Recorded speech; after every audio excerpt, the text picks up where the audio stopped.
போட்டீங்கன்னா குறைஞ்சிருவியா? அட சேலை 400 எடுத்துருக்கேன். பிளவுஸ் 2000 3000 தச்சாதான் நல்லா இருக்கும். அப்பதான் அந்த சேலை 50000 மாதிரி இருக்கும். அதுதான் நாங்க என்ன எனக்காக கேட்டுட்டு இருக்கிறேன். உங்களை எல்லாரும் பெருமையா நினைக்கணும், பெருமையா பார்க்கணும். அதுக்கு தான் கேட்டுட்டு இருக்கிறேன். இப்படியே எதையாவது பேசலி, காசு மட்டும் மாசம் மாசம் எதையாவது ஒன்று சொல்லி வாங்கிடு, சரியா? ஏங்க மாமா, நான் இது எனக்கா கேக்குறேன்? ஏன் பிளவுஸ் தச்சு புட்டுக்கும் சஞ்சுக்கும் போட போறியா? ஐயோ மாமா, பிளவுஸ் தச்சு ஒரு புடவை கட்டிட்டு போனாதான் வெளியே நல்லா இருக்கும். அப்பதான் எல்லாரும் சொல்லுவாங்க, பாருடா இவ புருஷன் இவனை நல்லா சந்தோஷமா வச்சிட்டு இருக்கிறான், இவன் நல்லா புது புது துணியா போட்டு மினிக்கிட்டு இருக்கிறான்னு சொல்லுவாங்க. ஒண்ணுமே இல்லாம போனோம்னா இவ உருச வக்கத்தவன் போல பொண்டாட்டிக்கு ஒண்ணுமே வாங்கி தரேன்னு உங்களை தான் மாமா திட்டுவாங்க.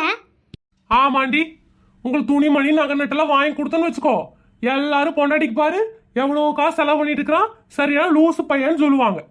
சரி ஒண்ணுமே வாங்கி கொடுக்காம பேசாம இருந்தோம்னா பொண்டாட்டிக்கு ஒண்ணுமே வாங்கி கொடுக்கல,